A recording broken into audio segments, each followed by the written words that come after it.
Summary of Designing Your Life by Bill Burnett and Dave Evans. Introduction. People appreciate masterful design.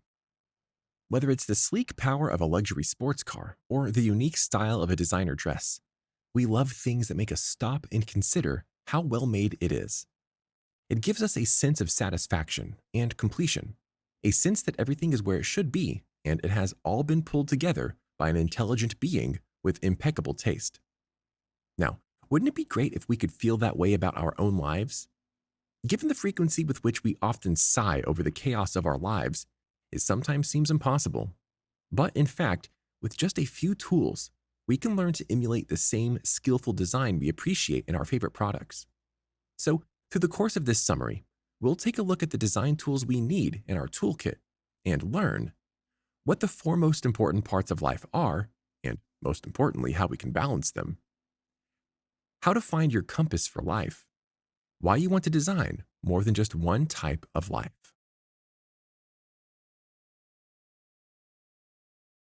Chapter 1. Too many people are stuck in a rut.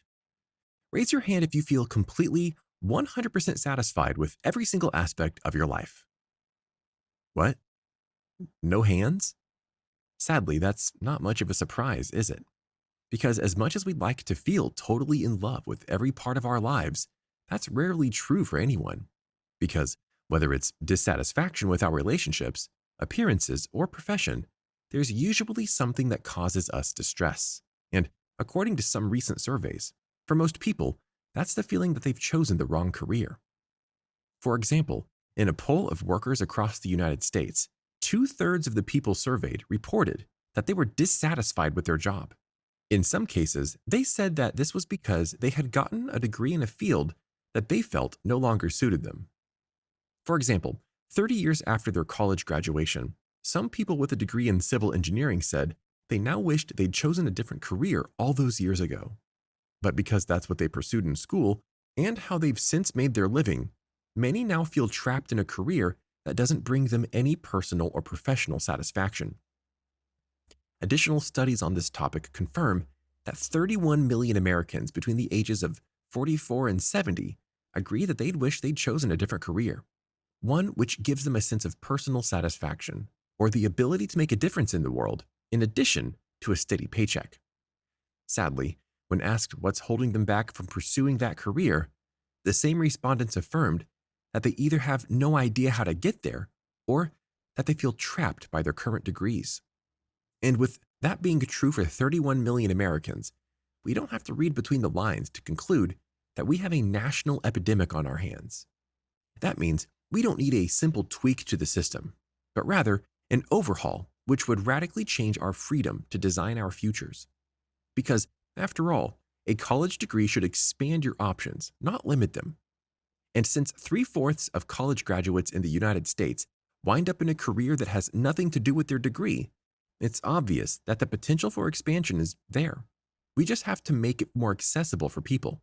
Because if we really are thinking like designers, we would consider the fact that our education and careers should be tools which help us craft a masterpiece of a life, one which is both satisfying and joyful. So in the next few chapters, we'll take a look at how we can use the tools at our disposal.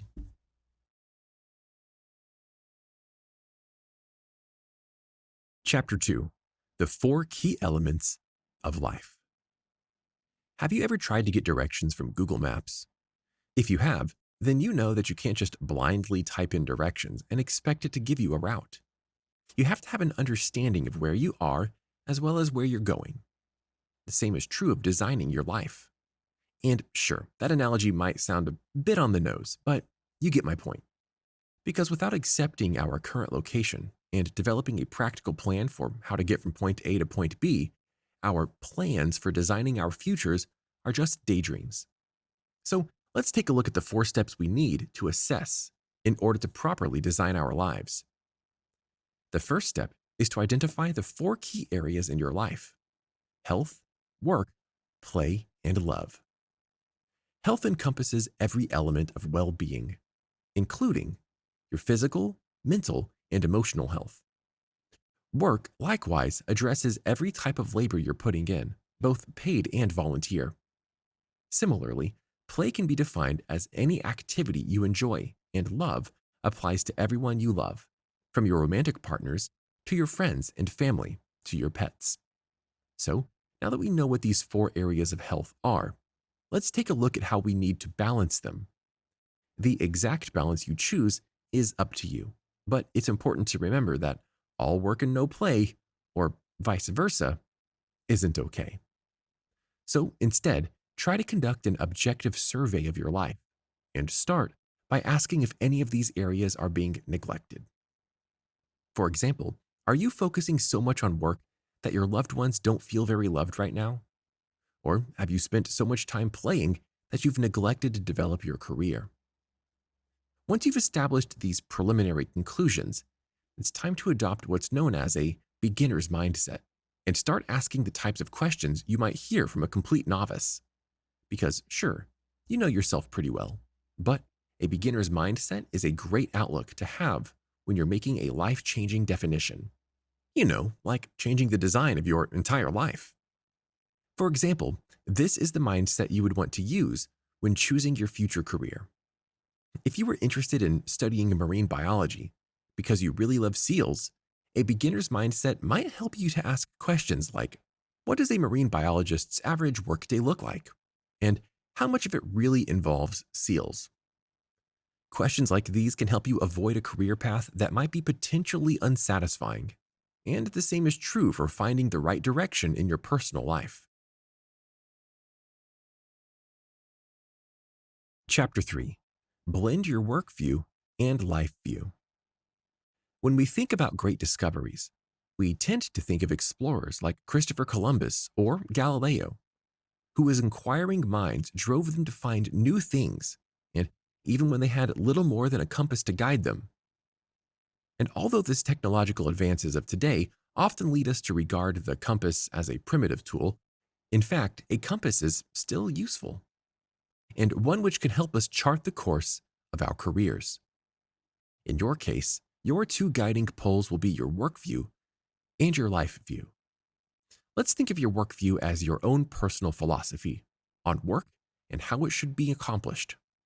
Everyone has one, even if it's simply, I don't want a job, I actually just want a paycheck.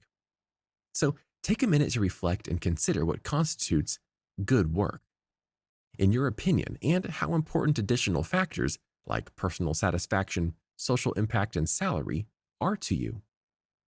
Similarly, your life view is what you consider to be a good life.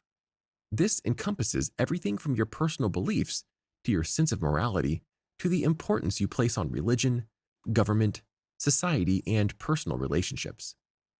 If it helps to think of a concrete example, you might also say that your life view places a lot of importance on the environment and therefore directs you to a live, sustainable, plant-based lifestyle on a farm.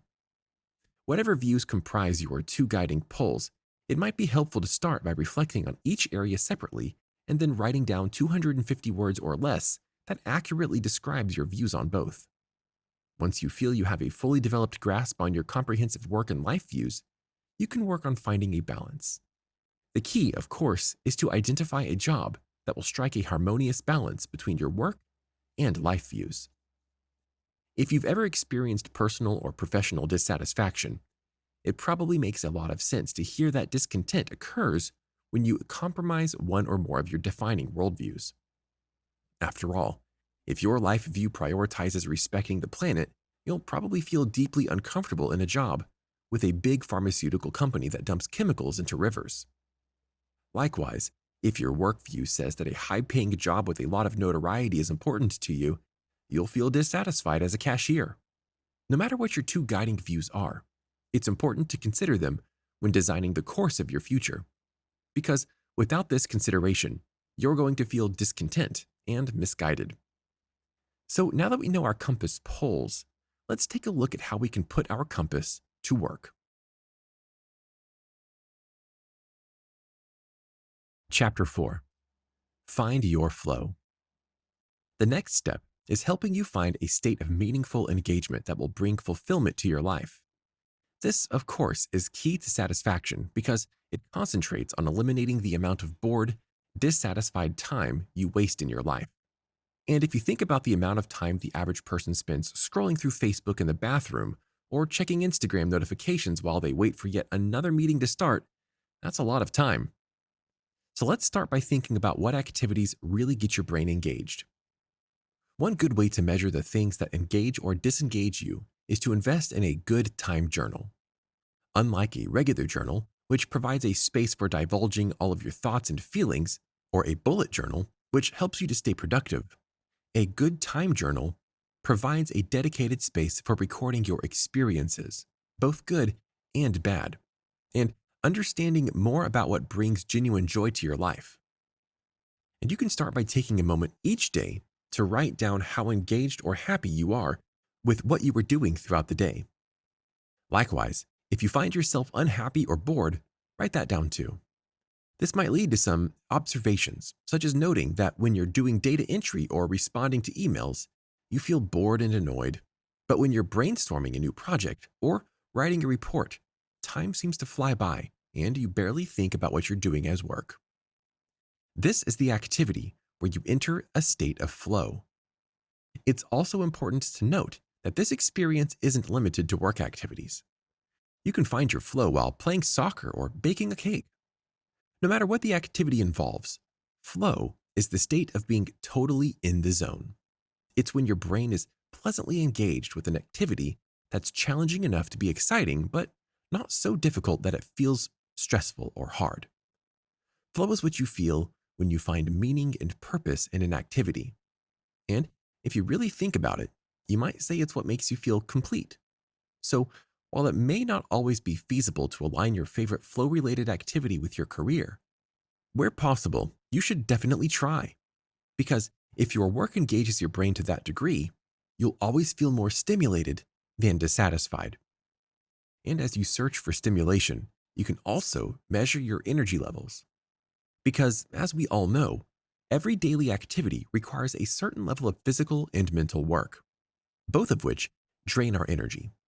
But some activities, like the things we dislike or find stressful, take a greater toll than others. By contrast, activities that bring us a sense of fulfillment can actually raise our energy levels. Your good time journal can help you track this too. So, use it to make note of which activities drain your energy and which ones make you feel rejuvenated and engaged. For example, if you feel drained after sitting in a meeting, but you're excited after speaking with a client, make a note of it. Chapter 5. Get unstuck. But what about the times when life doesn't leave you feeling drained or engaged?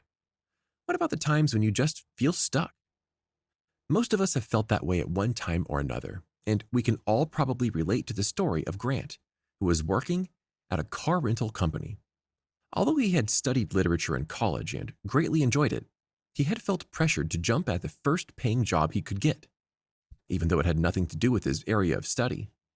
And despite the fact that he had recently been promoted, Grant still felt completely unenthused by his job.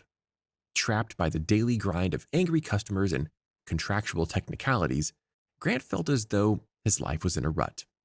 And because he found his daily routine so unsatisfying, Grant, like a lot of people, found himself counting down the days until the weekend. When his time was his to control, Grant found that he loved hiking and playing basketball, activities that kept him pumped up and energized, but which couldn't pay the bills. And it was precisely these activities which helped him get out of his rut. After Grant was introduced to the concept of mind mapping, he began with outdoor activities as his starting point for creating a map of the things he enjoyed. From there, he continued writing things down as they popped into his head, adding other outdoor activities like surfing, travel, and hiking. And once he had these points in place, he began making secondary associations for each of them, like categorizing mountains or exploring under hiking, and Hawaii and tropical beach under travel. This mind map allowed Grant to freely explore his interests and formulate a plan. Because the map allowed him to identify the things that made him happiest, he could work on pursuing a career that would bring him a more satisfying life. Mind mapping also encouraged him to realize that he could perhaps get more satisfaction out of his promotion by leveraging it with the offer. that he would take it only if he could transfer to the company's California or Hawaii branch, where he would surf and swim. And as you can see, this is the beauty of mind mapping. Because when you give your mind the freedom to explore new ideas, you find that you can create new opportunities for yourself just with a pen and paper. Chapter 6. Design Multiple Lives. Everybody has regrets.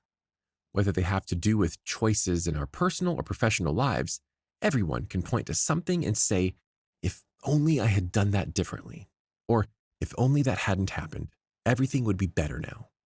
And because everything looks clearer to us in hindsight, it often seems easy to pinpoint one particular choice that would have changed the direction of our lives.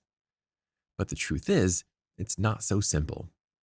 In fact, there's no such thing as a single linear path to the life of our dreams.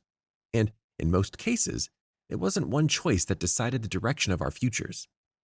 Even though we may not always be able to see them, our lives are constructed through hundreds of little choices and opportunities, both the ones we take and the ones we don't.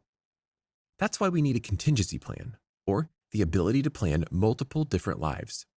For example, let's take a look at the story of Chung, who graduated from UC Berkeley with offers from 4 internships, 3 of which he'd been eagerly hoping to get. Of course, he was excited to receive the offers, but he'd never expected to be in a position to choose between 3 fantastic opportunities. This curveball initially threw him into a cycle of pressure and confusion as he pondered the implications. After all, the internship he chose would likely influence his future career and the rest of his life. But as he struggled with the pressure, he realized that there was actually nothing to keep him from doing all 3 internships, one right after the other. And as Chung drove to his internships, he discovered another twist. He was so happy about his choice that he couldn't stop talking about it with his friends, and this led him to discover a passion for helping his friends with their career choices too. And in the end, he realized that he loved helping other people with their careers so much that he quit the remaining internships and decided to study career counseling in grad school. You can do something similar by designing 3 potential life plans for yourself, which the author calls Odyssey plans. These plans take into account the fact that life is an odyssey, with lots of twists and turns along the way, and that this means it's wise to prepare for a variety of possible outcomes. But instead of thinking of them as best or worst case scenarios, simply think of them as 3 equal and possible plans for any direction your life could take. In so doing, you'll find that removing the pressure to follow one singular path will help you feel more engaged and less stressed. Final summary. If you want to be happy with your life, that power is absolutely in your control. By approaching your future with the mentality and toolkit of a designer, you can craft a meaningful and satisfying future. Just remember to start by focusing on your current situation and then draft a plan to get from where you are to where you want to be. Next, remember to assess the 4 key elements of life and find a balance that works for you. From there, you can then move on to understanding your work and life views, and do some mind mapping to help you develop 3 Odyssey plans for your future.